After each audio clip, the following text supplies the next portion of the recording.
Hey guys, and welcome back to the channel. This is another episode of Fishman Chats, and today we have with us Mr. Paul Needham, or is probably better known for as Big Fish Lad on YouTube. How are we doing today, Mr. Paul?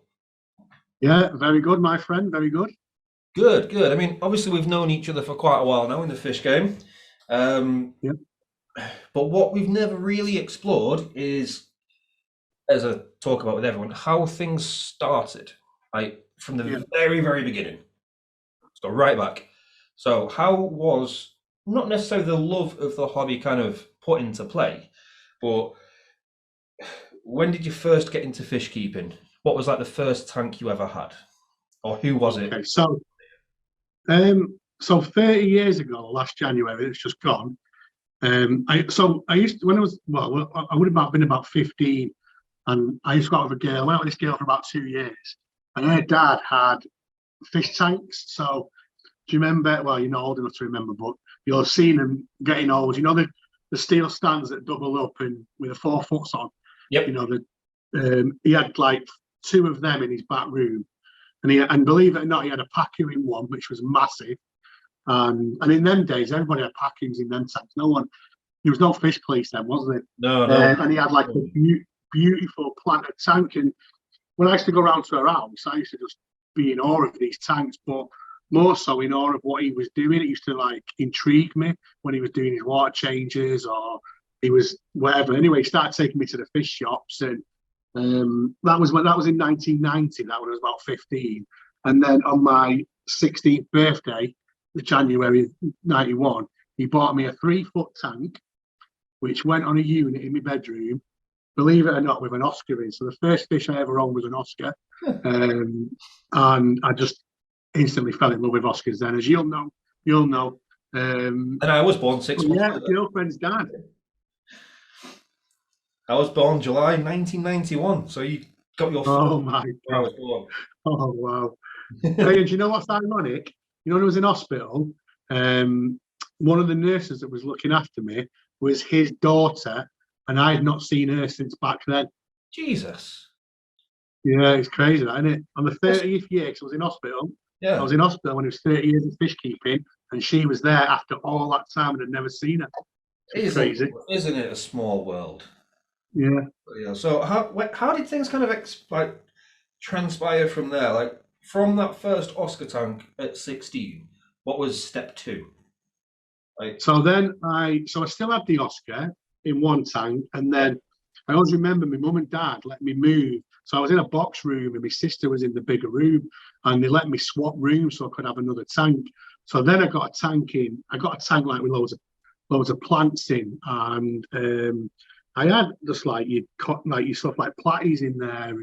And, can't really remember, but it was like platies, like live berries, yeah. that kind of stuff in there. I don't think I had guppies, but I think it was just platies and mollies and stuff. And and I remember as well, I had a big common pleck in it, and it was only another 3 foot tank again.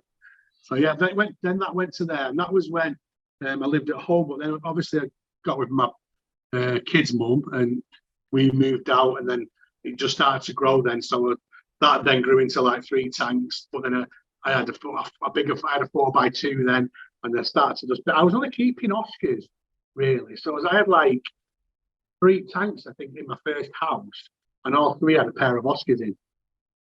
And then I bought this big, massive corner tank, and I started adding Waroos to it. And that's when, my love for Waroo came We're because, obsessed with Waru. yeah, and there was an old aquatic shop, Neil's Aquatics. It was in Marple, that's towards New Millsy way and all that. And he had, well, I think I had 4 in decent sized ones. And when I bought the corner tank off him, and I took them and added them to my Oscars. I think I only put about 3 Oscars in that tank, to be honest. But then these Warriors were just got dead big, and I just loved them. So I had them for a good few years. So that corner tank was in there with those fish in for a good few years, up until probably from around about '96 to about 2004. So they were them fish, same fish grew in that tank, and then I moved, and when we moved, I couldn't fit the tank in. So I sold the tank and the fish back to that shop. So we took them back. And then I didn't have a tank for probably about 6 months. And then again, it's like you do, you don't stay away from it long, do you? No, I mean, And that's when I got no, yeah. And again, I got another couple of tanks, couple more Oscars, some more Waru. And I think along the way I had some Jack Dempsey's and, Carvers and things like that. But that's all I mainly kept. And then up until I moved in with Joe, me and Joe got together and we got a house. And then it just at that point started to like go really mad. And that was about probably 9 years ago now. And again, I did start off with Oscars and Nawaru because that was predominantly what I kept. And then I moved into this house about 5 or 6 years ago. It might be longer now, about 7 years ago. And I got the big 6-foot tank then. And that's when it started to get a bit stupid because what I found myself doing was then I wasn't enjoying it. And you'll know because you knew me then. I was chopping and changing. I yeah, didn't there know was a what I big wanted issue with to keep. water. It was Yeah, but I was chopping and changing fish as well, wasn't I? Yeah. So I wasn't enjoying it. And I probably lasted like that for about 3 years, chopping, changing, just not enjoying or happy. And then I remember that I said to the missus, I'm going to give it up. I'm not enjoying it. Yeah. But I was watching YouTube and I've always been a massive YouTube fan. And 2 channels that I absolutely love are Andy Wood Cichlids and King of Queen Cichlids. And I remember saying to Joe, it's funny, isn't it? I'm watching these 2 channels and I absolutely love their fish, but I don't love my own fish. So is it what I'm keeping? Do I need to make a change? And, I was dead excited every time they uploaded a video to see their aggressive Central American cichlids and such. Yeah. So I had the 7-foot tank dinner with Waru again in and stuff. So I just changed it. I just did the big change and went into the Centrals, and that was probably just over a year ago. And Yeah, I mean, if I remember rightly, didn't you bring me some Waru? Or was that? Probably, yeah. Yeah, Probably did, yeah. Yeah, it did, yeah, Waru, it did. yeah. Yeah. Absolutely. So really, out of those 30 years, 24 of them, I'd pretty much kept South American fish. And I actually bred a lot of angels as well. So I had a lot of angel fish and I bred a lot of angels. But I bred the Waru as well. Do you know what I mean? So I had done a bit of breeding as well. But it was predominantly South American cichlids and not a wide range either. And then I tried trying other things, didn't I? Like, the 7-foot was the worst thing that happened to me.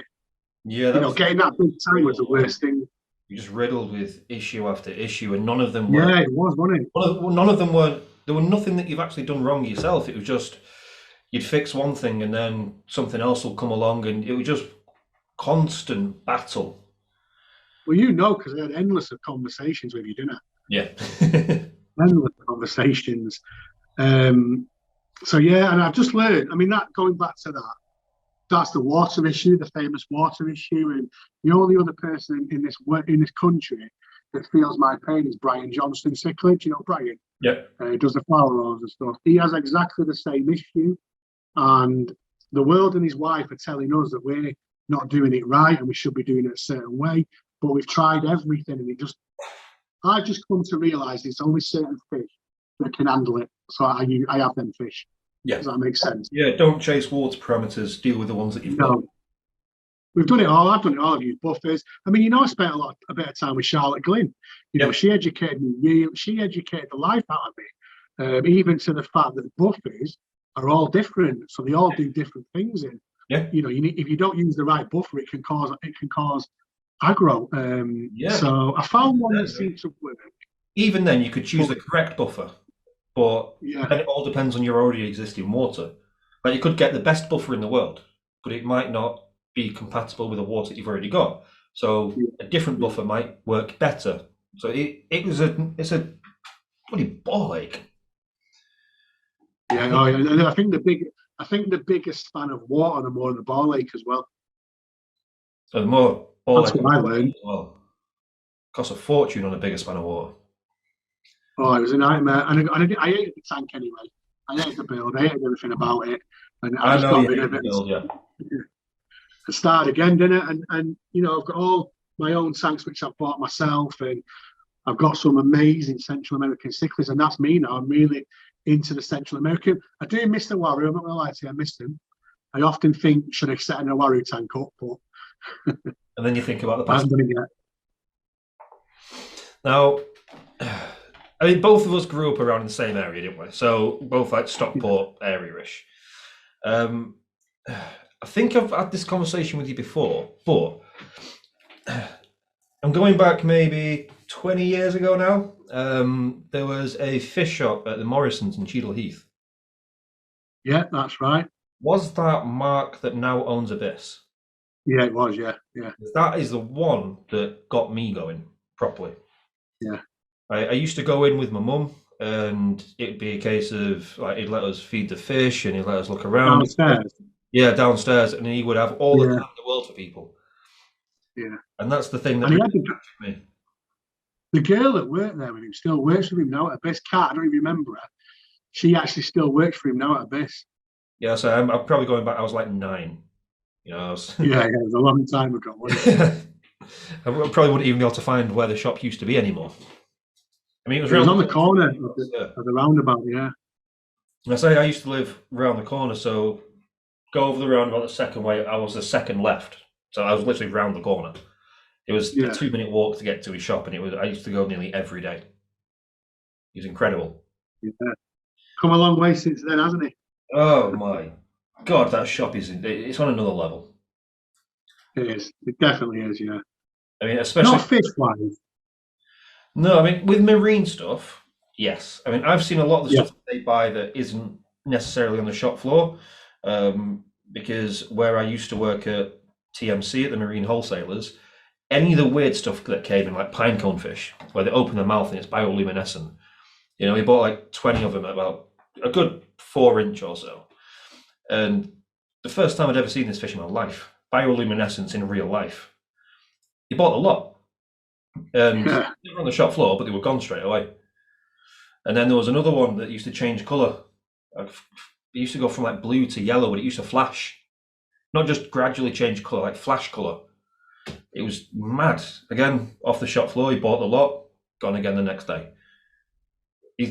Some of the stuff that he can get is ridiculous. Yeah. TMC. That's yeah. I didn't know you worked there. You know. It was my first job in the fish industry. That so after I did all Oh, my I didn't know. qualifications when I was at Marks and Spencers, Hmm. that was when Freddie was born as well. I did, paid for all my own qualifications. Did them whilst working full time and having a new baby as well. That was my second child at the time, and then left that job after an interview I had at TMC, and I was there for 6 months on a part-time, like temporary contract thing to cover someone else's leave, and then that was it. I went on from there, and my foot was in the door then. Marine fish in the UK.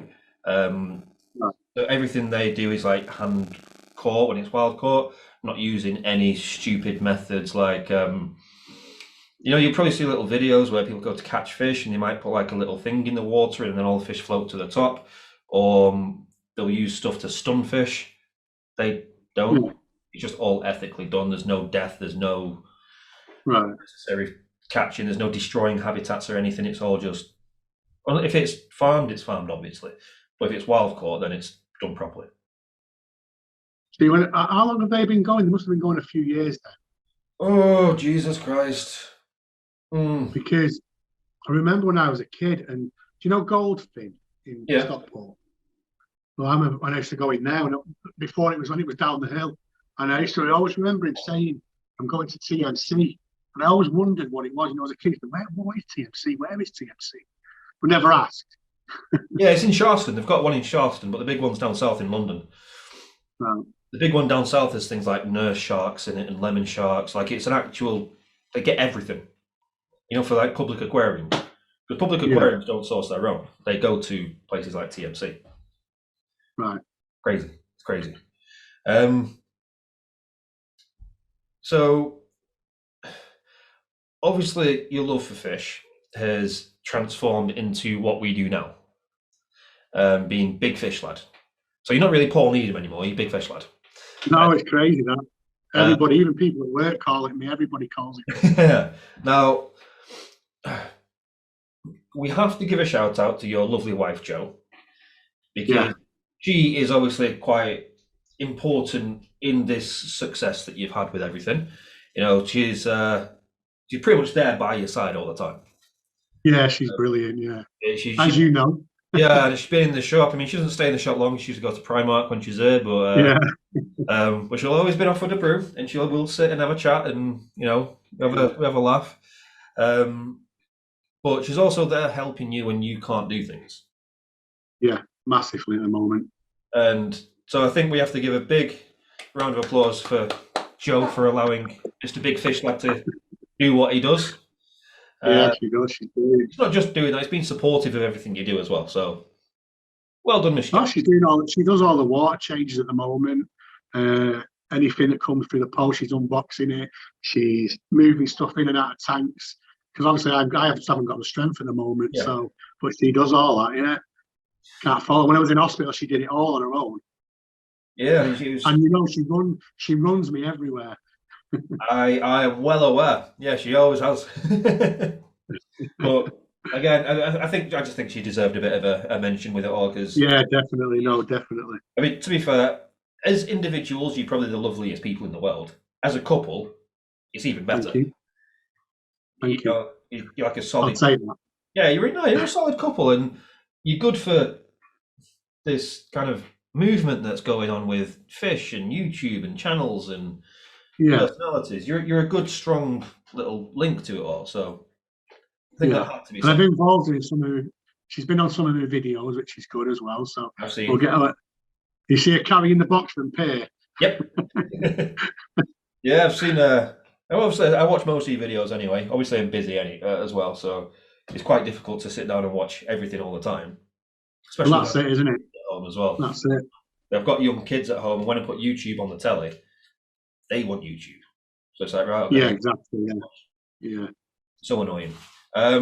So I mean, Jo helping you out all the time with everything that's going on at the moment will link in quite nicely to the next bit that I wanted to actually talk to you about.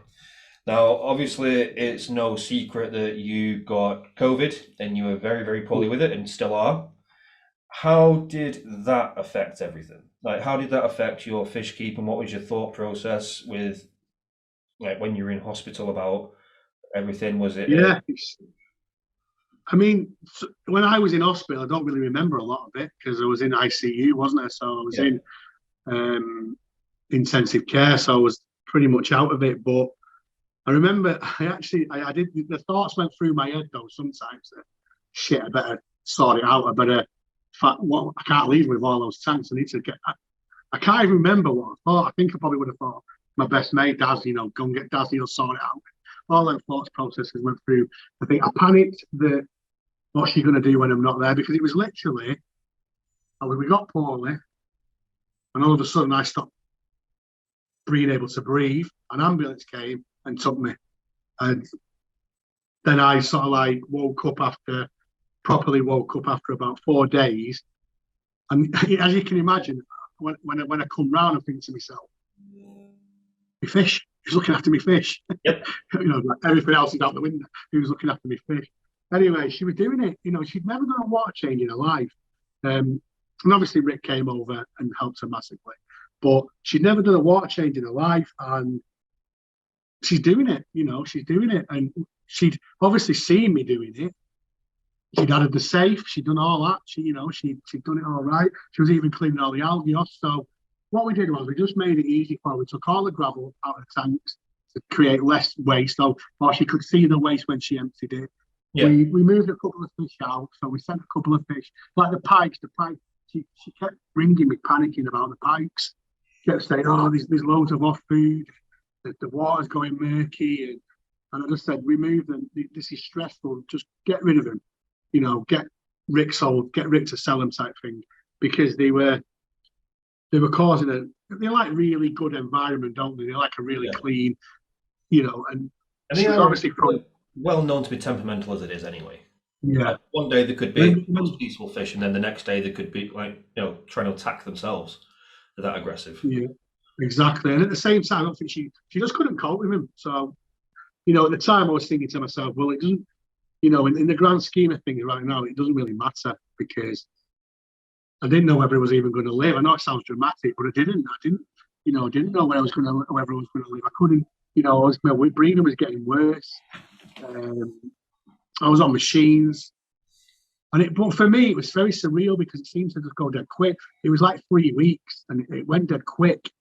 So it's still surreal now. I mean, look, I've got the oxygen on now. I still need it. But I've got all my tests coming up, so hopefully they're going to take it away because I'm getting better all the time. But Yeah, you're doing your walking again. Say again? You're doing all your walking again now. Well, yeah, I'm trying. I'm not walking very far. I'm making it look like I am, but I'm not actually walking very far because I can't. But as you know, I mean, they said in the hospital, they said to me that hiking saved my life because I'm a big lad. The name Big Fish Lad comes from my friends and family call me Big Lad. And one day we was in the back room and my son walked in and went, "All right, Big Lad." And my granddaughter said, "Not Big Lad, he's Big Fish Lad." That's where that came from. So I get called Big Lad, a 20-stone guy, do you know what I mean? And as they say that weight was no good for people with COVID, I have asthma. So it was all against me, but I do hike 10-mile hikes and I climb up mountains and hills. So I'm a fit 20-stone guy. So luckily, and there was people in the same ICU unit as me who were as big as me, but they were in comas, still in comas for weeks, and they were dying. I was seeing people die. So, if ever I was thankful to anything, it was the hiking because that absolutely had a massive part to play. So, so I'm getting back out feeling it. I'm getting out in the Peak District. We're doing a little walks. I did a 2.5-mile walk last week and probably pushed it a bit too far, but I was getting all giddy and excited, so. Yeah, so but, look forward to the next step, don't you? Yeah, and the problem you have is the physios are really. So I've got a physio, and he's dead good, and he's guiding me through it. But going back to talking about the fish and stuff, it's still here. I've still got 8 tanks. Yeah, and I want to just backtrack. We only lost the pike. We only got rid of the pike. Oh, everything else is still there. Well, that's a massive bonus. I just want to backtrack a little bit because again, I kind of forgot about it, but it does need to be mentioned again about the help that Rick at Predator Aquatics gave when you were born. He did it off his own back, and it was offered there, and he was there. So yeah, he did. So he contacted me and just said, "Do you need any help?" But a lot of people contacted me and said, "Do you need any help?" There's lots of people, and he just said, "I'm going to go over, sort stuff out with Joe. Do you want me to do anything else?" And I just said, "You could do her a favour and take the pike." And he went, "I won't sell him. I won't sell him. I'll just store him." He came here, helped it to make it easier, and then I just obviously this was only like a few days in, and I knew I weren't going to be getting out, so I said to him, "Just sell the pike, and we'll do a deal when I get out." Which we did. We did a deal. He paid me for those pike. He didn't just go away and sell them. He paid me for them. But yeah, he did. He came out and he helped Joe, and that goes a long way. It does go a long way. And I know that there's a couple of people might not agree with that because we've seen it on Facebook and stuff. But you know what? He helped my missus out at the end of the day. So yeah, I can't fault that. Yeah, no matter what people may say, because if you have a look, it is a fairly controversial business in the crowds that we're in. It's either well reputed or I'm not even going to go into that bit. I'm not even going to bother doing it. It just it's not worth it. I mean, Rick's a good lad. He went out of his way and he sorted out you and Joe and sorted out with the tanks and everything. So there's a lot of respect for him for that. Yeah, it was a big job to do as well, especially with him at the time he was opening his shop as well. He was going through the process of opening his shop. It's a stressful time, as I know, and he went out of his way to do all that as well. So he offered to send one of his lads over to do water changes, and then it was Damon, and Damon contacted me and said, "Do you want me to start coming over?" So I said, "No, you're fine." So there was, you're right. It was a really good gesture, gesture. Exactly, right. Big Fish Lad itself. Now the YouTube channel. Now, obviously, you didn't just have a load of videos ready at hand. No, What was that first step and first thought where you thought, YouTube, that's what I'll do. This is the video I'll do. yeah. How was it born? He started from Instagram, believe it or not, because, and you know what? It was Mike Calnan. So Mike Calnan Yep. got me into Instagram. I mean, the guy helped me Because build this obviously place, so you are. the guy helped me build this place. Well, he had loads of followers, and obviously Facebook was changing. I was always, I ran a group, and I always was in the heart of all. I just love talking about fish, Yeah. and the Facebook fish forums were dying, and Mike said to me, "Set an Instagram account up. I'm on Instagram. It's amazing. There's none of that fish police. It's so good." So I set up an Instagram account, and there's the stories block, isn't there, on Instagram, and I have another friend who said to me, start doing your stories, start talking about your products, you'll get more followers and all that. So I started doing stories on different products and different things that I like and the fish. And my Instagram channel grew quite big. And I was really enjoying it. And I love YouTube. I love YouTube. And a friend of mine who I work with, he challenged me. He said, a day to go on YouTube and do a video on YouTube. And I was like, no, I can't do that. I just can't. Because on Instagram, you're behind the camera. Yeah. I'm not in front of it. I was like, no, I can't do it. And I'm, in my job, I'm always advising people to jump outside the box, go into the uncomfortable zone, and I'm not preaching it myself. So I did a few videos from behind the camera, and one of my viewers said to me, I can't remember who it was. He went, "I'm not willing to watch anymore unless you get in front of the camera, dead straight." Yeah. I went, "All right, I'll do it. It's a challenge. I'll do it," and I did, and it just. And you have to plug away. It's not easy at first. You've got to plug away. And I've been lucky because Graham, obviously Graham, of course you do. Graham and Aquarium Adventures, he reached out to me and said, would you fancy doing a call out about flower horns? Because he just bought a flower horn. We met each other. I didn't really know him before that. We met each other on Brian Johnson's Sickley's page. Yep. And for me, at the time, we only had about 80 followers, 80 subscribers. And, Graham's one of the big UK ones, isn't he? Yeah. And I watched him as well. So I watched Graham, and it's like, that was excited me. Do you know what I mean? I was like, oh my God, that's a joke. Oh my God, I'm getting exposed by Graham. Sounds wrong, that, doesn't it? But, and I don't know if you've seen the video. Graham's hilarious on it, and I'm dead straight laced and talking like a reading from a script, and he's doing all this funny stuff in the background. So, and I got about 100 odd views, subscribers from that. So, yeah, and then that gave me a bit more confidence because, if I'm honest with you, I was reading the comments, see what people are going to say, and nobody said anything bad. So I thought to myself, right, that makes me feel better. Yeah. And then it just sort of like becomes a norm, doesn't it? And then when I was in hospital, obviously because I talked to Andy Woods and I talked to Scott McLaughlin, who's King of Queen Sicklers. I've been talking to them. So Andy messaged me on Facebook when I started my channel, and Scott messaged me on Instagram. They both messaged me, which again gave me confidence. And, Scott said to me, it's one of my favorite channels. I love it. So that was like, YouTube, whatever it is, they've got the followers, so they're approving it, and that meant something. Yeah. So when I was in hospital, they both shouted me out. Andy did a video dedicated to me getting better. Scott did a video with me in it as well. So that got me a few subscribers. So it just grew, and it's been a year. I think I'm over 1,000 now, which is good. And I enjoy it. Sometimes I think, can't bother posting it. Like this week, I've got a video to post. Wasn't really happy with it. I'm thinking, because if you don't post it, believe me, Reese, when you don't post, people will message you. Yeah. Why are you not posting? Yeah. If we do less than 2 videos a week, we get like, what's going on? Is everything okay? You will. The problem is, your fish keeping. So from my point of view, my fish keeping hobby becomes everybody else's fish keeping hobby, and everyone's got an opinion, and you get the hate, you get it, of course, it comes up anywhere, and I just ignore it, mate. And if they carry on, I delete it. It's simple as that, and block them. But your business will become everybody's. Hopefully one day you'll be like predatory fins. You know what I mean? Yeah, I mean, I've got some things in the pipeline that are working out to be very, very good. So the middle of next year, there could be like massive things for the business itself. But I don't want to announce any of that quite until I know No, more about don't, it. It's don't, because you save it for YouTube.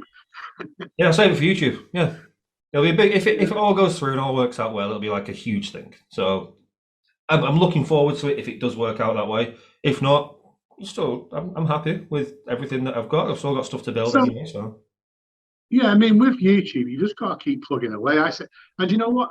I sometimes I think we overthink what we're putting out there because I watch YouTube and I watch anything. Do you know what I mean? yeah, I'll watch it if it's someone I like and they're doing a good chat. You know, Andy Wood's did an hour long video on Saturday. I was like, brilliant, this is makes this. What's the hour? Do you know what I mean? You do your chats with people, I watch them. Do you know what I mean? So I people watched will watch. 45 minutes of Peppa Pig yesterday. Well, that's that. You need a medal for that. My kids, yeah, my kids are a lot older, but yeah, I don't need to look. I don't need to watch that. But yeah, it's good fun. It's good fun. It's just that sometimes you you do get questions for stuff that your decisions that you make. It comes with the territory, doesn't it? I suppose. Yeah, yeah. Um, it's it's one of them, innit? I mean, we've done it in a way that we have like obviously there's the channel, and then we've got different series within that channel as well. So it's like, what series should we add to today? Like how-to videos. Like, how do I do another how-to video? Like, I can't think of one that people might want to walk through with. I might do one about fully acclimating and the different methods of acclimating because obviously people do plop and drop. Some people acclimate properly, and the pros and cons of them all. Do I go deeper into that, or and then I think customers come in and exhaust me, and I'm like, oh, can't be bothered anymore. It's not easy putting a YouTube video together. It's not, and it's because you've got to do the filming, you've got to do the editing, and like you say, I mean, I've got a bit more time on my hands at the moment because I'm not working as many hours at work. But when you're working a full shift, is it 7 days a week you're open? At the minute it's 5 days a week, so we've had a bit of an issue with the Fine. Monday, but then it'll go back But up to six. you've got a lot of time. You don't. You've got a lot of time that needs you to be doing stuff. Yeah, I You mean the know, days that I'm not here, I'm actually with the kids anyway, and they're all young kids, so yeah, exactly. But so yeah, all systems go all the time. I don't want to be. So with me, I want it. It's an hobby. I enjoy it. I don't want it to not be that anymore. And I watch some YouTubers, and you can see clearly that they're chasing the money.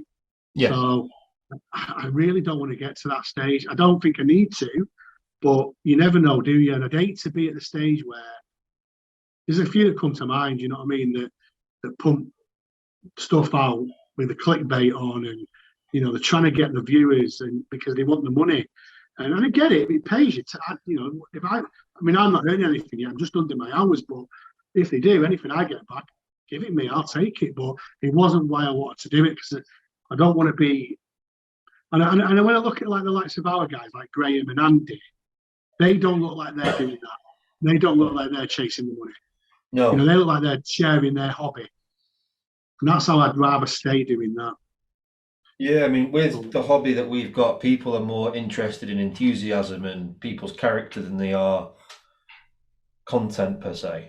I say, I mean, you could do a video just looking at your tank, but as long Yeah, as if you're happy and having a laugh and doing stuff, then people watch. yeah. They're engaged. Um, so, I mean, what would be the logical next step for Big Fish Lad? Is it carry on with YouTube? Is it try and venture into other medias, or No, just see so what happens day by day? so I'm gonna so I'd only really probably do YouTube and Instagram. I love Instagram as well because it's you're just sharing pictures of your fish, and I've met a lot of people in that on that platform, so that's good. I've got like nearly 7,000 followers on there, Yeah, and that's really good. And that's a lot easier than YouTube. I love that YouTube. I don't think I'll do anything more than them. And what I have decided to do though is within the hobby, and it probably fits into what will come onto my content is I'm going to start breeding these Central American cichlids because I've never done it. I bred like a certain amount of my jags, yeah, but it's not a fish. I don't. It's not a fish I want to put into the hobby. So Good. I'm not going to do that. And I've got an opportunity right now with my Trimac pair.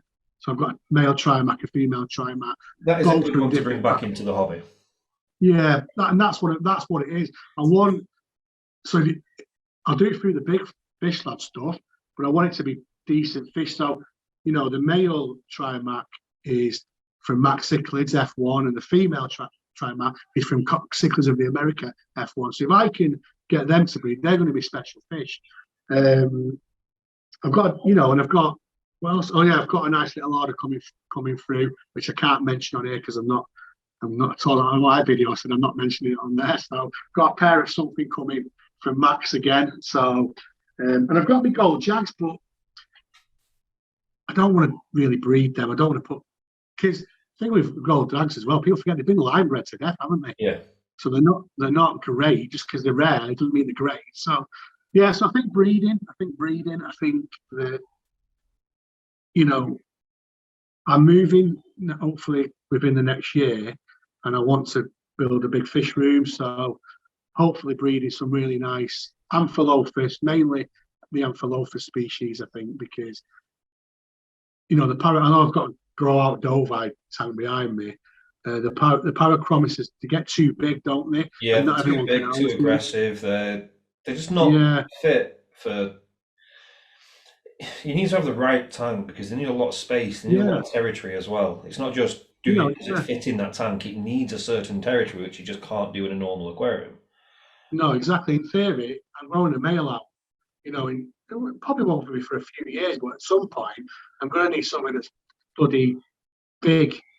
Yeah. At a minimum of 8 foot long, 3 foot wide, 3 foot high, probably bigger than that. Yeah, I was thinking So you're gonna want like a 10 by 4 and you are, yeah, that's what I ten mean. So I foot was three. thinking that wherever I move, I talked to my mate, and he's a builder and stuff, and he said to me, if you when I move house, if I look for something with a garage, he'll build me a big ply tank type thing. So, but again, you shouldn't breed fish like that, in my opinion. You No. should put them out there because so, but something like an Amphilophus, they do get big, but the biggest they're going to get is around 13, 14 inches.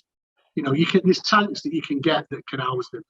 So I think the Amphilophus is the way. They're aggressive, and to breed them, I'm a great believer you need a divider because the males will just kill the females at some point. So, but you can still do it. They can breed through the divider, can't they? So Yeah. that's the next step, I think. In fact, my video today on YouTube is talking about that. So I think that's where we'll go next into the breeding, and try and supply, maybe send some to Fishman Aquatics. Maybe. I've got space for them. I'm building more tanks at the minute, so I'm gonna have more space. I've got another, I don't know, 40 tanks to fit onto the shop floor. Then there'll be over 100 tanks on the shop floor itself, and then I've got, I don't know, I've got room for another 100 upstairs as well. Wow. And then I've got Yeah, room that's for about good. 50 downstairs. But Well, you're downstairs. Obviously, I know what you said you were going to do, and I won't say it. Are you still doing that? that one's going onto that first floor. So it's going to be a much bigger Yeah. space, much easier to access. The basement itself, there's structural stuff that needs doing. So there's like a couple of bits that need filling in, and it wasn't just a case of get the room up and running. I had to go deep into a lot of work. So it's going to be just plasterboard it and keep it basic and more for staff and stuff down there. With some. And you know what? See you. You're talking about adding loads of tanks. Seeing Steve, he's getting a bigger premises. Everybody sounds like they're growing again, which is good. I mean, every year I've done this, I've always put in my plans for the year. I've always announced it on Facebook what I intend to do by the end of the year. Now, the upstairs isn't going to get started building until about June time anyway. Well, saying that, I've only got like 2 months for that. But I've done more. So there's all these other things that come into play, like being a paperless fish shop, like using tablets, and there's no till. You literally, when you finish, you sit on the sofa, we go through everything on the tablet, I bag up your fish, and that's that. You don't have to just put things in a till where there's people queuing. Like different members of staff can pull up the point of sale system on their phone and do it. And Like everyone Apple. everyone can just work individually. Yeah. So all these extra bit of technology that we did that was never planned was trying to bring a new wave of style of shop. So it's not just traditional old fashioned stuff. That none of that was ever planned. It just kind of my till died at once. Like half Yeah. the All firm was right. on and it died, and I was like, "Oh bugger, what's the next step?" And then I thought, "See if there's an app to download." And then downloaded a few apps, found one that I liked, and then it evolved from there. Like now using QuickBooks, it can all get integrated, so I can see basically it's like being a business owner with only filling in basic information, but being able to see all of the information still. It's incredible. Like, it saved me so much time at night. And you've got Callum as well, haven't you? That's his forte, isn't it? That kind of stuff. Callum, he doesn't do that stuff. His like when it looking at finances and things like that and the sales, that's all me. Creating the reports and things like that. That's the one that I do. Looking at where to improve things and the next logical steps as a business, and looking at basically, I look at graphs most of the day. It's boring. Callum is the one that will have to sit down and edit this for about 2 to 3 hours. Going through things. So when you said about all the effort it takes to edit a video, I thought, yeah, it's a lot of effort for someone else. For me, Yeah, that's what being the boss is. yeah, I mean, he does all of that. Is great. All of that. We've got that new Adobe package that we've got that costs a fortune. So we've got the ring lights, the microphones, got all sorts in here now. It's incredible. And again, that's all on Callum. That's his forte. Yeah. So he does all of that. He's my tech guy. I'm just the face of everything. Take from that what you will, whether it's a pro or a con. So don't answer that. That's not a question. No, that's you work to your strengths, mate. That's what you do. People should work to the strengths, and that's what you do. Yeah, my strengths are not visual. That's all I'm going to say.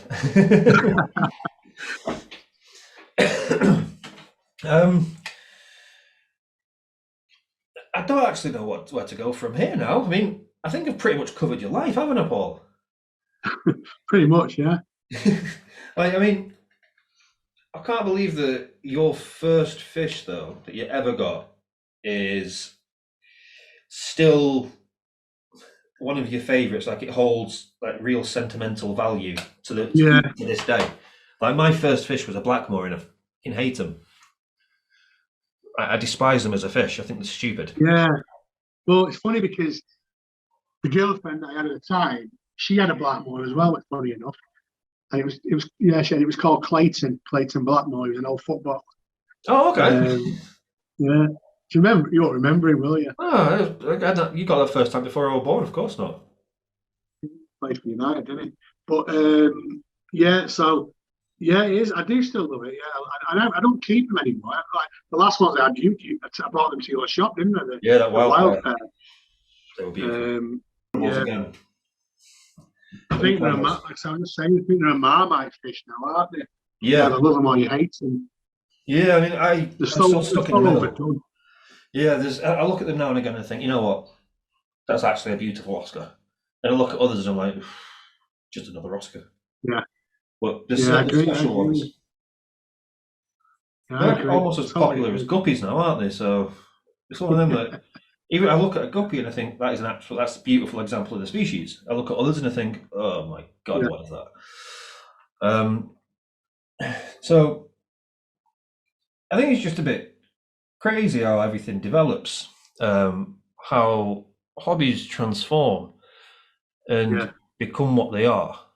Like, who would have ever thought that you having that one girlfriend where you saw her dad's tank turned into what it has done now? I know. Like, if that moment probably would never have happened, then there'd be a chance that you wouldn't be doing what you're doing now. Yeah, it's crazy, isn't it? It's crazy. It's definitely crazy because he was all down to him, and I found out he doesn't even have tanks anymore. He keeps birds now, apparently. I bet you were quite upset when you had that as well. I was actually, because obviously he's the starter. You think about him sometimes. I do think about him. I wonder what he's doing now. Yeah. And then find out he's not keeping fish anyway. Yeah, so that always be a little bit more upsetting. Right, so I'm going to get into these quick fire questions. I think we've pretty much covered a lot of the stuff now, haven't we? We know pretty much what Paul did from the moment he was born. And now we know that Paul should change his name by deed to Big Fish Lad. Yeah, Big no, Fish might as Lad well. Needham. Yeah, might as well. Yeah, just don't be known Paul as. Just don't be called Paul anymore. I think it's probably like. I love the. Go on. Yeah, no, I get called Needy all the time anyway. Oh, okay. It's a horrible name. Yeah, that's not a nice name. Well, I say Big Lad is something that's been with me for a long time, Big Lad. So. See, I was always skinny lad or lanky. And it doesn't really work. Because, I mean, yeah, I'm 6'3", but I used to be like 10, 11 stone. So I was tiny. And now I'm 16 and a half stone. And now it's gone from being lanky to I get called Big Lad. And I'm like, I can't use any of those names. One's an awful name and one already exists. Yeah, mine's been that. I've had it for honestly years. I've been called Big Lad, and how good of my little granddaughter, to come up with that. As soon as she said it, it was probably about a week after that I started the Instagram channel. And I thought, you know what? I was thinking about it, and it just popped into me. And I thought, oh my god, Big Fish Line, I'm going to use that. And then I remember saying to someone, I wish I'd never used it. I'm going to change it. And someone said, no, don't change it. Oh, Big Fish Lad's a brand now. You're almost a brand.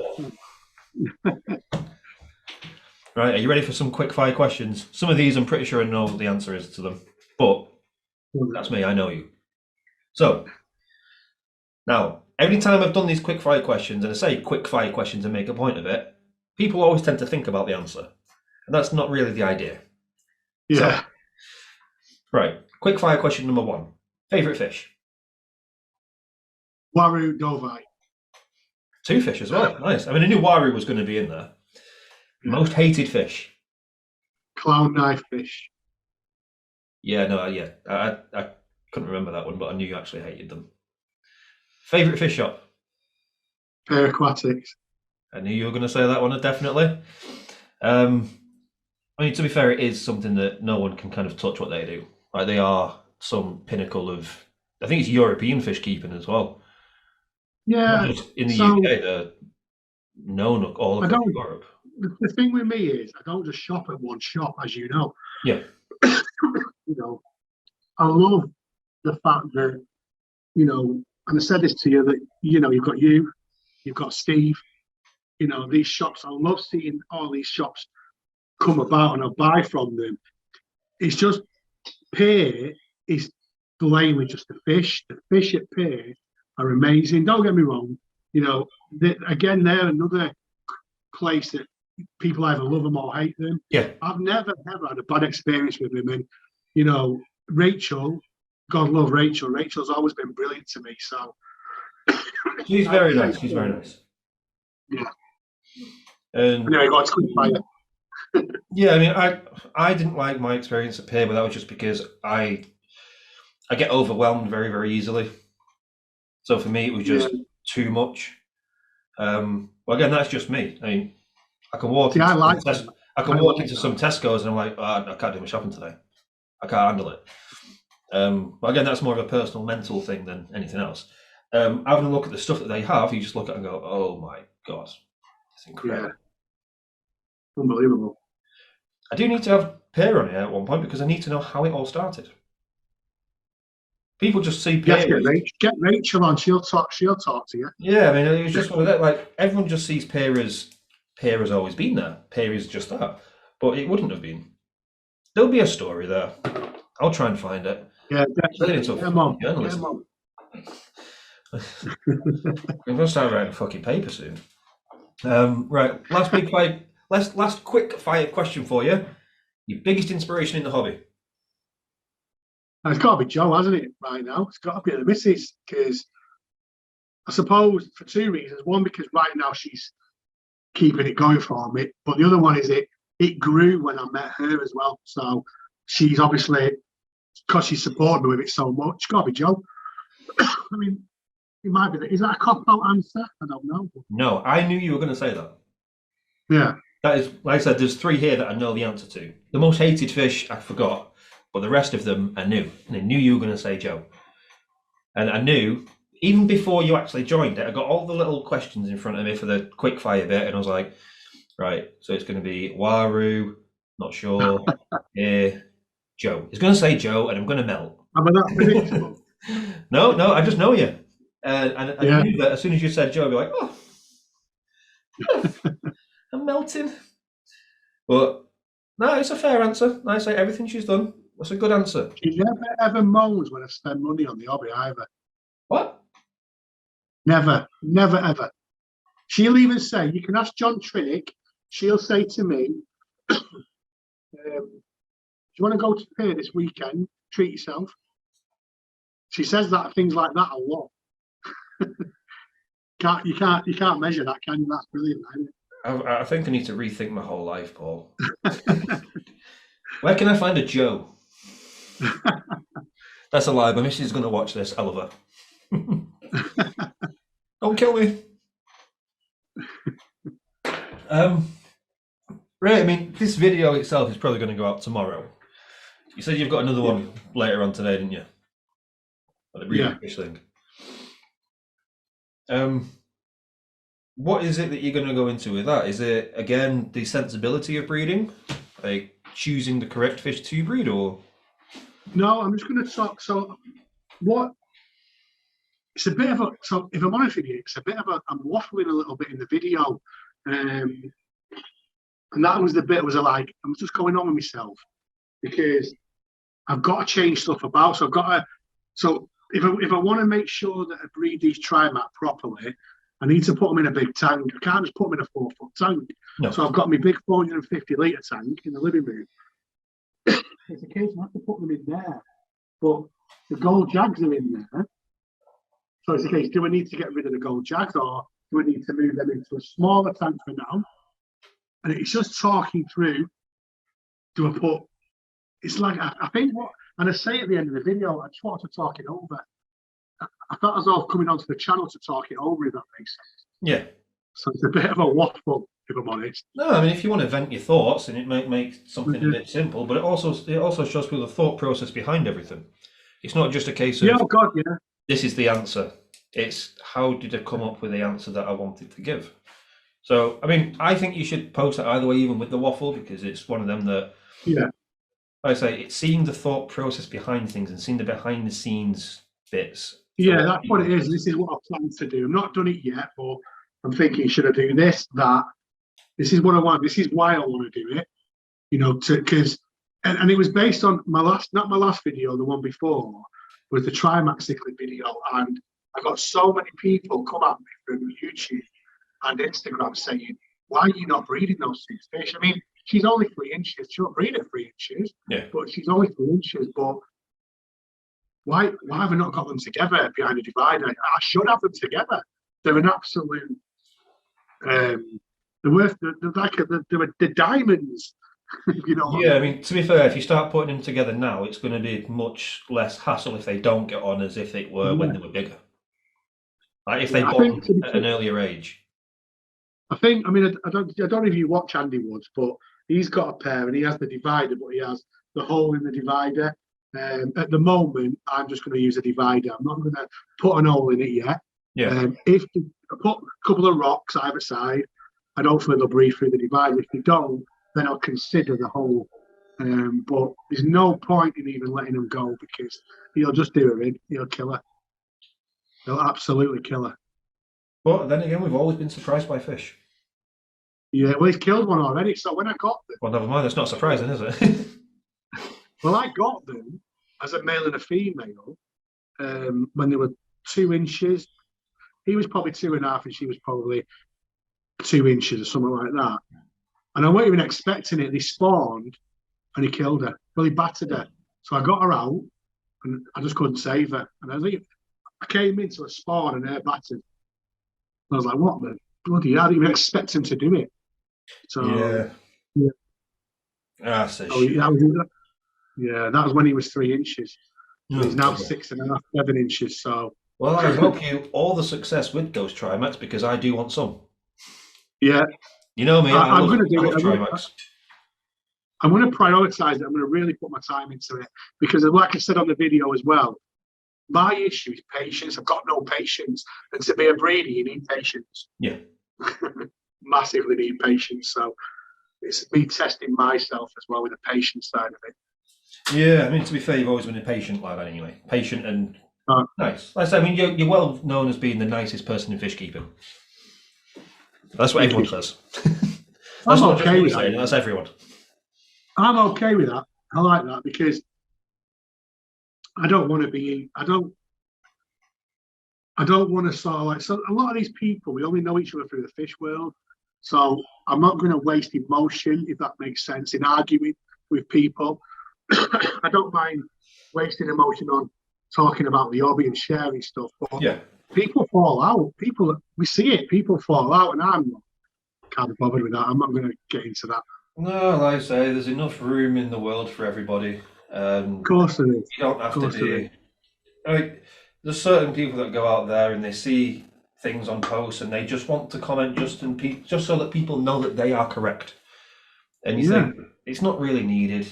Like, you've gone out of your way to try and prove intelligence rather than allowing people to think you're intelligent. And I don't get it. It doesn't gain anything, does it? No, it doesn't. No. It's a waste. It's a wasted effort. And you know what, Reese? Is one thing that I always say on my videos is we all know a lot about what we know about. There's also a lot that we don't know. Oh, so I know you can put me in my place in cichlids. You are? There's a lot of cichlids that you've put me in my place with, and not put. Well, yeah. That's an aggressive way of telling. Not putting you, yeah. Yeah, I mean, I come to you for, like, if I'm not too sure on certain things, I'll come to you for a double check. And like with Central and South Americans, yes, you'll know more than I do. I will openly admit that. And how many times have I asked you for advice on stuff? Exactly. You know, and that again, everything that I know in this hobby, I've learned from somebody else. Yeah. Why would you not want to learn? Exactly. Some people, they get to know it. Yeah. But it's a massive part of what comes with the hobby, isn't it? Yeah, and I think that is kind of a good note to kind of start drawing things to a close in a way that it's a nice note. It's a nice note. So everyone has something to offer. Everyone can learn from each other. Let's stick together and let's be motivational at the end of a video. Yeah, you can always learn something, definitely. Exactly. Even the person that may be completely unassuming, they may know a lot. I say some of the smartest people I know in terms of fish are lower than the age of 25, for God's sake. Yeah, definitely. Because they know a new way of looking at a lot of the old dudes, and I'm one of them. You know, if I was stuck in my ways, I'd still be using undergravel filters, wouldn't I? Is that right? I'm stuck in the middle. I'm in between them all. So yeah, I mean, I think we'll kind of put the recording off in a moment, but I just want to say thank you to everyone that has kind of watched this towards the end. I know that I always enjoy a conversation with Paul. Always. We always sit down and waffle. When I waffle. Yeah, I mean, we waffled now, to be fair, but we both do that. We could both sit in this shop from start till close and talk about, well, we'll actually get nowhere whatsoever, but we'll have a chat. Granted, it'll be like a full jar of coffee later, but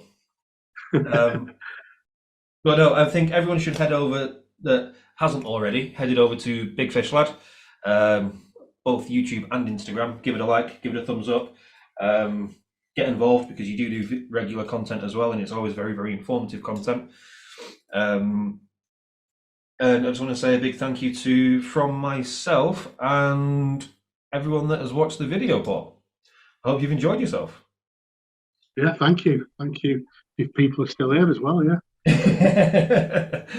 So I think we'll give things a wave and I'll get Courtney to turn the recording off. So, so I think we'll just give everyone a wave now. Thanks for watching, everyone. Thanks for listening to two fish guys waffle on.